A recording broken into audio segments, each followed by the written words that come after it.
जय मां इंद्राक्षी, जय अम्बे। इंद्राक्षी धाम में दर्शकों आप सभी का हम हार्दिक स्वागत करते हैं। आज के दिन जिन जातकों का जन्मदिवस है, मैरिज एनिवर्सरी है, उन सभी को हमारी तरफ से बहुत बहुत शुभकामनाएं। आज वास्तु के हिसाब से हम एक कार्यक्रम बता रहे हैं। जब घर के दो दिशाएं, जिस घर में आप रहते हैं, ख़ासतौर से उत्तर, नॉर्थ और ईस्ट, नॉर्थ में भी दिक्कत हो, ईस्ट में भी, पूर्व भाग में भी घर की दिक्कत हो, आप माने न माने उस घर में तनाव रहेगा, उस घर में श्री समृद्धि की दिक्कत रहेगी। और यदि भूल से उस घर का पश्चिम भाग भी दबा हुआ हो तो वहाँ हो सकता है उस घर को आपको छोड़ना भी पड़ जाए। छोटा सा कार्यक्रम है, ज्ञानवर्धन के हिसाब से इसको जरूर सुनिएगा और वास्तु के हिसाब से भी आपको इसमें नॉलेज मिलेगी। आज का पंचांग 19 अक्टूबर सन 2024, दिन शनिवार, संवत 2081, कार्तिक मास, कृष्ण पक्ष, तिथि आज द्वितीया है। और द्वितीया तिथि के हिसाब से जब हम तृतीया तिथि को देखते हैं, उसके बाद तृतीया आती है। कल करवा चौथ आप लोग मनाएं। 20 अक्टूबर का करवा चौथ बनता है। नक्षत्र भरणी, राहु काल 9 से 10:30, दिशा सूर्य पूर्व दिशा। अब देखो, सबसे पहली बात तो हम उनको संदेश दे दें जो साधक 31 दिन की बहुत अच्छे से साधना कर रहे हैं। आप 31 दिन की इस साधना को बेटा बहुत मन से करना। आज का सब्जेक्ट भी कुछ उससे मिलता जुलता होगा, बताएंगे आपको। और साथ में जिन लोगों को नाम पढ़ने में दिक्कत आ रही थी, उनके लिए हमने सरल विधि से दोबारा से नाम प्रस्तुत किए हैं। आप उस अंक को जिसने ना सुना हो उसे ज़रूर सुन लें। अब हम बात कर रहे थे, आप फ्लैट में रहते हैं, कहीं भी आप किसी स्थिति में, फ्लैट है, बंगला है, विला है, कहीं भी आप रहते हैं, लेकिन ये 4 दिशाएं, 4 कोण, आकाश और पृथ्वी, तो ये 10 दिशाओं की यदि हम आपसे बात करें तो ये 10 दिशाएं व्यक्ति के ऊपर अपना पूरा प्रभाव छोड़ती हैं। अब जिस घर में आप रहते हैं उस घर का जो नॉर्थ साइड है, नॉर्थ में, उत्तर जल का सूचक है, जल प्रपात का है, इसलिए घर में जो भी पानी निकलने के रास्ते, निकासी अक्सर बनाए जाते हैं, नीचे से अगर मकान आप बनाते हैं तो उत्तर दिशा की तरफ वो व्यवस्था की जाती है। भगवान शिव की जलहरी भी देखिए, जब आप शिवलिंग पर जल चढ़ाते हैं, हमेशा जलहरी का जो मुख होगा वो उत्तर दिशा की तरफ होगा। आप अगर हम दिल्ली से भी बात करें और हम उत्तर दिशा की तरफ बढ़ें, कश्मीर तक की तरफ बढ़ें, तो जल, पानी, हरियाली, ये सारी चीज़ें आपको मिलेंगी। कहने का भाव कि यदि उत्तर दिशा में ज़्यादातर ऐसा वर्क हुआ हो कि पानी का वर्क वहाँ बिल्कुल ना हो, पानी का वर्क इससे विपरीत दक्षिण दिशा में कर दिया गया हो, चाहे आपकी फैक्ट्री है, उद्योग स्थल है, कुछ भी है, और पानी की जगह अग्नि की स्थिति उत्तर दिशा में कर दी गई हो। वैसे आपकी किचन है, किचन में भी यदि आप देखेंगे, कई बार उत्तर दिशा की तरफ बहुत लोगों की किचन बनती है, जहाँ खाना बना करके हम खड़े होते हैं नीचे और सामने हमारा मुख नॉर्थ की तरफ होता है। कई बार यदि नॉर्थ की तरफ मुख है, बुराई कुछ नहीं है इसमें, लेकिन पूरा अग्नि दिशा उस तरफ से आपका चूल्हा रखा है, स्टोव रखा है, और उसमें कहीं पर भी जल का कोई आपने पॉइंट नहीं दिया हुआ है, और अग्नि कोण में भी बहुत ज़्यादा वजनदार चीज़ें उस कोने में रखी गई हैं, तो उसका प्रभाव भी शुभ नहीं आएगा। अब एक तरीके से और समझ लें, यदि आपके बाथरूम उत्तर दिशा की तरफ बनाए गए हैं, अक्सर आपके बाथरूम लीकेज रहते हैं, टैप से पानी टपकता रहता है, तो ये भी अशुभ और अशुद्धि का कारण बन सकता है। बाथरूम में पानी का ही काम है, लेकिन टैप का ख़राब होना, टैप का बार बार टपकना, या उसमें आपने सिंक लगाया हुआ, उससे पानी का रिसाव बार बार फर्श को ख़राब करना, तो जल कीमती है, ये सब जानते हैं, तो जल का भंडारण करना या जल को सुरक्षित तरीके से रखना, ये भी हमारा कर्तव्य बनता है। लेकिन यदि उत्तर दिशा की तरफ बने आपके बाथरूम, सदैव लीकेज रहते हैं, पानी टपकता है तो तनाव का कारण बन सकता है, धन कलेश का कारण बन सकता है। ये भी आप लोग ध्यान रखिएगा। हमेशा आप, जैसे अब किचन की बात आई है, तो जब भी हम अपना किचन बनाते हैं, रसोई घर बनाते हैं, वो ज़्यादातर उसको अग्निकोण की व्यवस्था करनी चाहिए। अब अग्निकोण क्या होता है? पूर्व और आपका दक्षिण। पूर्व दक्षिण का जो कॉर्नर होता है वो अग्नि का कोना होता है। इसलिए आपकी जो किचन होनी चाहिए वो पूर्व दिशा की तरफ होनी चाहिए। और जहाँ आप अग्नि से संबंधित कोई कार्य करते हैं, चूल्हा स्टोव रखते हैं, वो आपका अग्नि कोण के आसपास होना चाहिए। ये बात तो चलते चलते बीच में वैसे ही आ गई, लेकिन हमारा आज का पॉइंट है आपके पूर्व दिशा और आपके उत्तर दिशा की बात कर रहे हैं। तो उत्तर दिशा में बने आपके इस प्रकार के बाथरूम भी आपको नुकसानदेह हो सकते हैं, जल टपकना। और इसमें सबसे भयंकर गलती अमूमन लोगों से हो जाती है कि नॉर्थ और ईस्ट का जो कॉर्नर होता है वो ईशान कोण होता है। कौन सा कोना होता है? ईशान कोण होता है। अब ईशान कोण भगवान शिव का द्वार है। ईशान कोण में ही हम घर के मंदिर बनाते हैं, पूजा पाठ करते हैं। अब ईशान कोण में बहुत लोगों के बाथरूम बन जाते हैं, वहीं पर आप शौच के लिए जाते हैं, टॉयलेट के लिए जाते हैं बार बार। घर का ईशान कोण यदि अशुभ है और वहाँ बिल्डर ने या आपने जो भी जिससे ख़रीदा है या खुद बना लिया है और वहाँ आपको इस चीज़ का आपको दिमाग में नहीं रहा, तो देखो भैया बेटा, उस घर में भी तनाव रहेगा, उस घर में भी लक्ष्मी उस हिसाब से समृद्धिपूर्ण नहीं आ पाएंगी जिस हिसाब से आनी चाहिए। घर के वास्तु का, घर की इन दिशाओं का बहुत खासा असर हमारे ऊपर आता है। पूर्व दिशा है, चढ़ते सूर्य को नमस्कार किया जाता है, भजन आदि सब पूर्व दिशा की तरफ हम मुख करके करते हैं। तो पूर्व दिशा में भी यदि आपके टॉयलेट बाथरूम हैं तो वो भी आपके लिए हानिकारक सिद्ध होंगे। और एक हमेशा ध्यान रखना, कई बार आपका टॉयलेट जो है वो आपने पश्चिम में ले लिया, तो बैठने का जो हमारा तरीका होना चाहिए, ध्यान रखें कि जब हम शीट के ऊपर बैठें तो कुछ लोग ऐसी भी गलती कर जाते हैं कि उन्होंने बाथरूम भी पूर्व दिशा की तरफ बनाया अपना टॉयलेट, और टॉयलेट में जो शीट लगाई है उसमें जब आप बैठते हैं तो आपका मुंह पश्चिम चला जाता है और आपकी जो पीठ है, कमर है, वो आपकी पूर्व चली जाती है। बहुत बड़ा ये भी एक पॉइंट अच्छा नहीं है। तो हमेशा बेटा ध्यान रखना, आपकी उत्तर की दिशा और आपकी पूर्व की दिशा, आप जब भी टॉयलेट बाथरूम आदि बनाते हैं तो बहुत सोच समझ करके बनाएं। पानी की अत्यधिक वहाँ लीकेज नहीं होनी चाहिए, ये आप ध्यान करके बनाएं। उत्तर का कोई भी कॉर्नर कटा होना, पूर्व का कोई भी कॉर्नर कटा होना, ये भी आपके लिए अशांति का कारण बन जाएगा। कई बार घर बड़ा सुंदर बनाया है लेकिन आपके नॉर्थ ईस्ट का जो कॉर्नर है, ईशान कोण, वो कट गया है।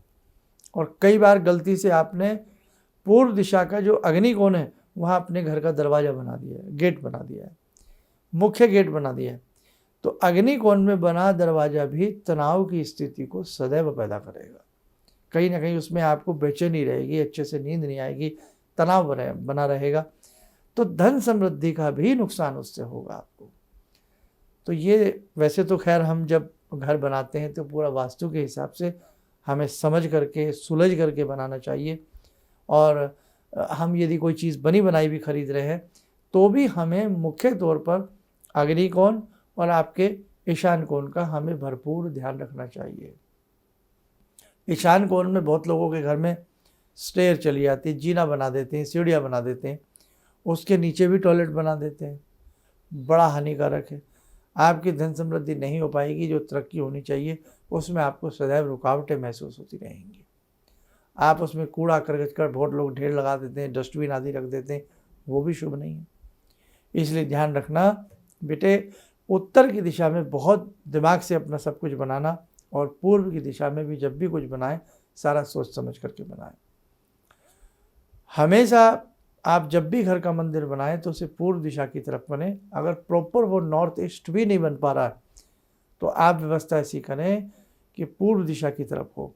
और आप जब किसी मंत्र को जपें, भगवान की आरती करें, तो आपका मुख पूर्व में होना चाहिए, और जो आपने भगवान वहाँ पर विराजमान किए हैं उनका मुख पश्चिम में होना चाहिए। तो ये बड़ी गड़बड़ी हो जाती है इन सब बहुत सारी चीज़ों में। कई बार तो ऐसे भी बहुत ऐसे परिवार हैं कि भगवान को मानने का, पूजने का बहुत मन करता है, लेकिन घर में देव स्थान बनाया ही नहीं। घर में कोई ऐसी जगह ही नहीं आपको मिली है जहाँ आप देव स्थान बना सकें, मंदिर बना सकें। ये टॉपिक बड़ा अच्छा है, बात तो कुछ और चल रही है, लेकिन बीच बीच में ये बात आ रही है। भाई ये कमरा हमने मम्मी जी का, ये कमरा पापा जी का, ये कमरा बड़े भैया का, ये छोटे भैया का, ये कमरा उसका, लेकिन भगवान के लिए कई बार हम कोई स्थान दे ही नहीं पाते। जो हमें सब कुछ देते हैं, भगवान की ही कृपा से व्यक्ति को जो कुछ प्राप्त होता है वो होता है। लेकिन कई बार जगह भी आपके पास अच्छी खासी होती है, लेकिन आप भगवान के लिए 4x4 के स्थान भी नहीं निकाल पाते हैं। इसलिए बेटा ध्यान रखना, पूर्व दिशा भगवान के लिए बनी है, उसमें घर का मंदिर, और भगवान से ही जुड़ी है भगवती अन्नपूर्णा, उसी में आपकी किचन होनी चाहिए। अब मजबूरी है कि वो हिस्सा आपको सही नहीं मिल रहा है, उस तरफ वेंटिलेशन नहीं है या कोई दिक्कत है, तो फिर भी वहाँ वास्तुशास्त्री की राय लेकर के उस घर को सही से करना चाहिए। अगर आपका नॉर्थ और ईस्ट बिगड़ गया ना, तो आप समझ लेना कि आपकी ग्रह लक्ष्मी, आपकी धन लक्ष्मी, तनाव, बहुत सारी चीज़ों के ऊपर नकारात्मक असर आएगा। बस कहने का भाव ये है। चलिए, समय हो चला आज की ध्यान साधना का। आज की ध्यान साधना में हम जुड़ते हैं भगवान श्री राम से। ॐ रामो राजमणि सदा विजयते, रामं रमे संभजे, रामेण विहता निशाचरचमू, रामाय तस्मै नमः। रामानास्ति परायणं परतरं, रामस्य दासोऽम्यहम्। रामे चित्तलया सदा भवतु मे, भो राम मामुद्धर। राम रामेति रामेति, रमे रामे मनोरमे, सहस्रनाम तत्तुल्यं, राम नाम वरानने। आदो राम तपोवनं दिगमनं, हत्वा मृगं काञ्चनं, वैदेहीहरणं जटायुमरणं, सुग्रीवसंवासनं, बाले निग्रहणं समुद्रतरणं, लङ्कापुरे दाहनं, पश्चात् रावणकुम्भकर्णहननं, एतद्धि रामायणम्।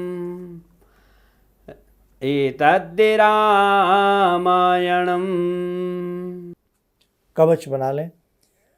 भगवान श्री राम जी का शुभ आशीष हम सबके ऊपर बरस रहा है।